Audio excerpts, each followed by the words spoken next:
இந்த தேங்காய் பால் வந்து நம்ம டெய்லி கன்சியூம் பண்ணலாமா? அண்ட் மாட்டுப்பாலுக்கே இது ஒரு ரீப்ளேஸ்மெண்ட்டா அமையுமா?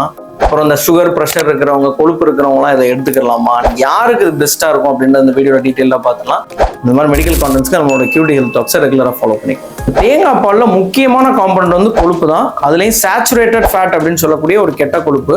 நம்ம பாம் ஆயிலெலாம் ஒரு மோசமான என்னன்னு நினைக்கிறதுக்கு காரணமே வந்து அந்த ஹை சேச்சுரேட்டட் ஃபேட் தான். அதே மாதிரி தான் இதுலேயும் இருக்குது. ஆனால் ஒரு நன்மையோட இருக்கு. என்னன்னா மீடியம் செயின் ட்ரைகிளிசரைடு அப்படின்னு சில கொழுப்புகள் இருக்கு. இது மற்ற கொழுப்புகள் மாதிரி நம்ம எடுத்தோன்னே போய் படியாம அது எல்லாமே எனர்ஜியா ஹீட்டா மாதிரி லிபரேட் ஆயிரும். அதை தவிர அயன் இருக்கு, மெக்னீசியம் இருக்கு, கொஞ்சம் பொட்டாசியம் இருக்கு, சில விட்டமின்ஸ் இருக்கு நம்ம இந்த தேங்காய் பால்ல. மாட்டுப்பாலோட கம்பேர் பண்ணோம் அப்படின்னா புரோட்டீன் லெவல் வந்து மாட்டுப்பாலில் ரொம்பவே அதிகம். அந்த கொலஸ்ட்ரால் வந்து மாட்டுப்பாலில் ரொம்ப கம்மி. இதில் வந்து ரொம்பவே அதிக கொலஸ்ட்ரால் இருக்கு. இப்போ சேச்சுரேட்டட் ஃபேட் ஒரு நாளைக்கு வந்து 21 கிராம்ஸ் தான் ஆவரேஜ் அடல்ட்டை எடுக்க சொல்கிறோம் அப்படின்னா இதுலேயே ஆல்மோஸ்ட் 20 to 24 கிராம்ஸ் ஒரு 100 ml நீங்கள் தேங்காய் பால் எடுத்தாலே அதில் கிடச்சிரும்.